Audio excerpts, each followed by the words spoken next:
Percebemos em muitas situações que Deus deixou comprovações de veracidade das Sagradas Escrituras em várias áreas da atividade humana, a fim de que pudéssemos encontrar provas dos relatos bíblicos, como por exemplo quando no livro do profeta Isaías capítulo 6.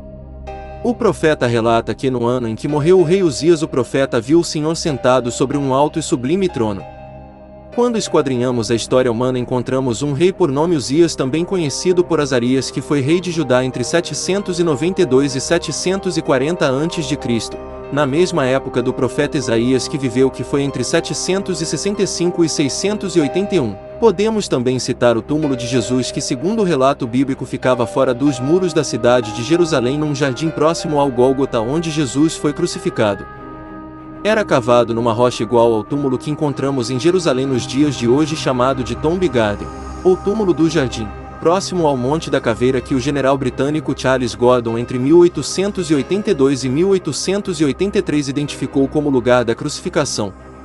Então, vemos através da história, arqueologia, ciência e tecnologia evidências da veracidade dos relatos bíblicos. Nesse vídeo irei apresentar alguns fatos sobre a crucificação de Jesus que não nos contaram. Fatos que não apenas ilustram e comprovam a veracidade da Bíblia, mas que também nos dá mais clareza e entendimento sobre tudo o que realmente aconteceu. Vamos comigo pelas páginas da Bíblia, da história e da arqueologia para conhecermos mais a fundo a vida e morte no nosso Senhor Jesus Cristo.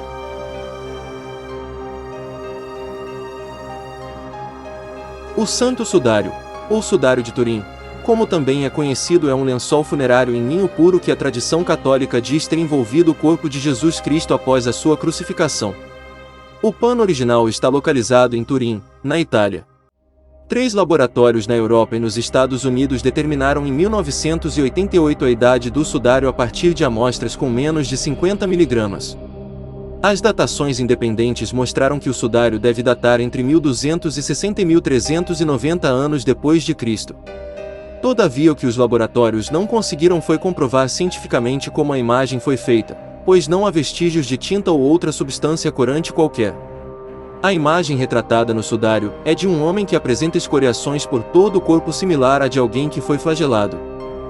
Crucificado, com ferimentos na cabeça similares aos provocados por uma coroa de espinhos e com perfurações nos pés e punhos. O pano mede 4,4 metros de comprimento e possui marcas similares à de que fora submetido ao fogo por um incêndio e remendado com outro tecido por cima. No Evangelho de Mateus capítulo 27, versículo 59 encontramos o seguinte: E José, tomando o corpo, envolveu-o num fino e limpo lençol. Essa é a referência textual sobre o pano que envolveu o corpo de Jesus, mas não implica que se trata do sudário de Turim. Apesar de não se ter 100% de comprovação desse possível relicário, ele nos esclarece que Jesus pode não ter sido cravejado nas palmas das mãos, mas nos punhos.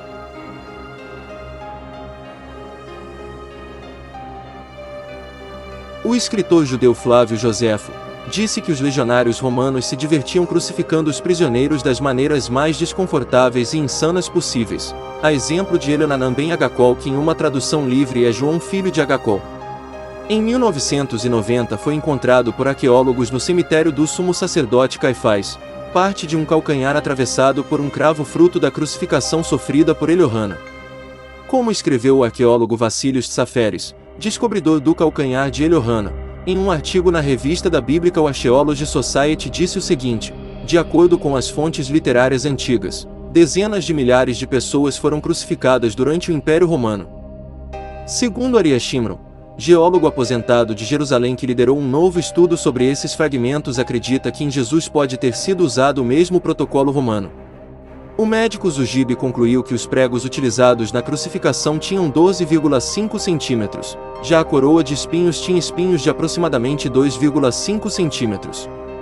Com exceção do corpo de Jesus e de outros poucos, os corpos dos crucificados eram geralmente deixados na cruz para se decompor e serem comidos por animais. Era uma forma de Roma inibir qualquer manifestação contrária ao seu governo. Dessa forma, temos que, segundo o sudário de Turim, os cravos foram colocados nos punhos e não na palma das mãos, e no calcanhar era fixado na lateral, prendendo-o ao lado da cruz, ambos com um pedaço de madeira para evitar que o peso do corpo rasgasse o tecido e desprendesse o condenado da cruz.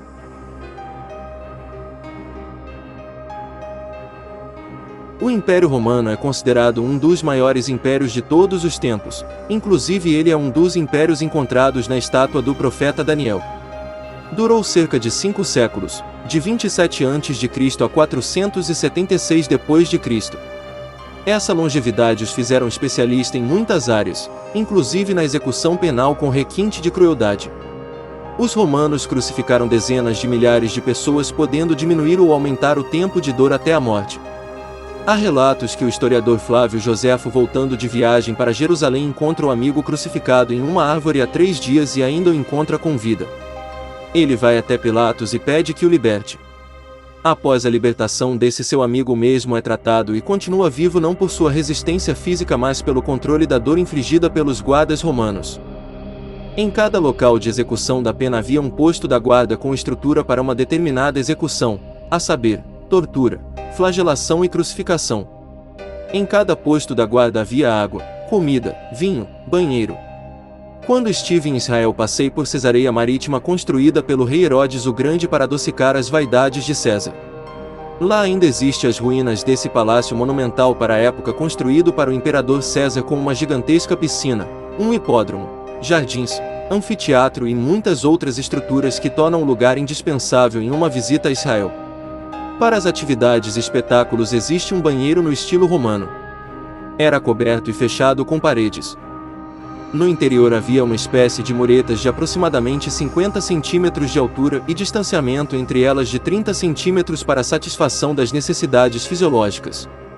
A elite que frequentava o palácio durante as festas e precisavam satisfazer as suas necessidades sentavam-se um ao lado do outro, dividindo as muretas. Dentro do banheiro, que era coberto, havia incenso queimando para esconder os odores, música por tocadores para abafar os ruídos e um balde com água e vinagre para higienização. Dentro do balde havia um caniço com uma esponja presa em uma das extremidades. Geralmente utilizavam o hisopo. Após satisfazerem suas necessidades, aquele que fazia uso do banheiro pegava o caniço e passava nas nádegas para higienização e em seguida voltava a colocar dentro do balde. Uso após uso, um serviçal que ficava permanentemente no lugar substituía a água com vinagre do balde por uma nova quando esta já estava suja. No Evangelho segundo escreveu João, capítulo 19, versos de 28 a 30, narra que Jesus manifestou que estava com sede. Como já estava muito tempo pregado na cruz, é razoável pensar que a dificuldade de respirar fez com que sua voz quase não fosse ouvida quando ele disse: "Tenho sede". O texto continua dizendo que pegaram uma vara com hisopo, molharam no balde com vinagre e levaram à boca de Jesus. Ao tocar sua boca, o texto de João relata que Jesus falou: "Está consumado". Nesse momento inclinou a sua cabeça e rendeu o seu espírito. A obra de Jesus aqui na terra se consumou após o Filho de Deus beber o mesmo líquido utilizado pelos soldados para sua higienização. Todo escárnio, toda dor, toda humilhação e sofrimento que iríamos passar em função dos nossos pecados foram lançados sobre o Santo de Deus.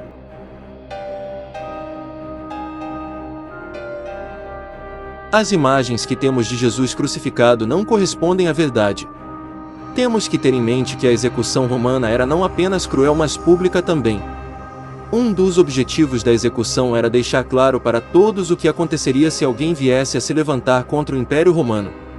A exposição vergonhosa do culpado fazia parte do protocolo romano.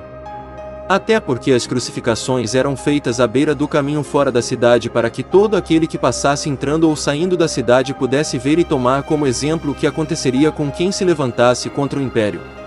É provável que Jesus, quando pequeno, quando foi ao templo aos 12 anos para o seu bat mitzvah, ao chegar próximo a Jerusalém, tenha visto pessoas crucificadas. Jesus, uma criança de apenas 12 anos, descobrindo o seu destino. As pinturas de Jesus com olhos azuis, cabelos loiros ou castanhos compridos e lisos, bem como as vestes que ele usou quando foi pendurado na cruz, é uma visão europeia renascentista segundo a percepção dos seus artistas. A nudez não era bem vista pela Igreja Católica e alguns papas faziam severas restrições, como por exemplo, o ar fresco pintado por Michelangelo na Capela Sistina, onde após a morte de Michelangelo outro artista foi contratado para cobrir a nudez com véus e lençóis. Outro fato: a restrição à nudez diz respeito ao Papa Pio IX, que viveu entre 1792 e 1878, e que ordenou que as estátuas masculinas do Vaticano que estivessem nuas fossem retiradas suas genitálias e fosse colocada uma folha no lugar, desconstruindo assim uma obra de arte. Considerando essas evidências, podemos entender o que alguns teólogos defendem, e eu como teólogo particularmente concordo, que Jesus foi exposto sem qualquer adereço ou faixa cobrindo a sua nudez como tantos outros condenados à morte por cruz.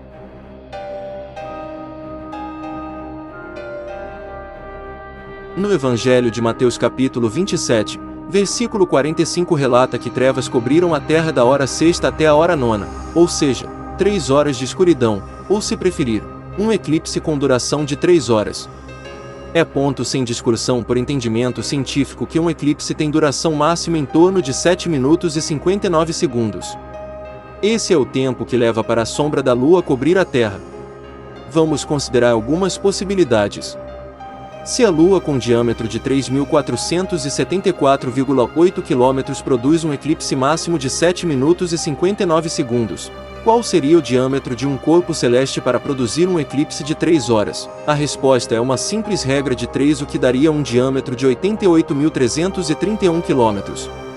Vejamos então se existe um planeta no nosso sistema solar apenas para termos uma referência de tamanho se esse planeta passasse pela mesma órbita da Lua.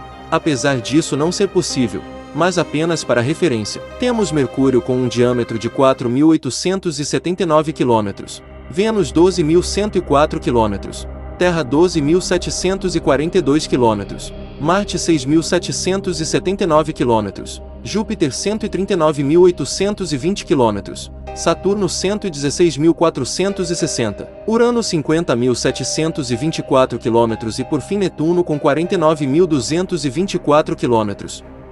O corpo celeste para produzir um eclipse de 3 horas teria que ser 25,42 vezes maior que a Lua, 6,93 vezes maior do que a Terra e 0,63 vezes o tamanho do maior planeta do nosso sistema solar.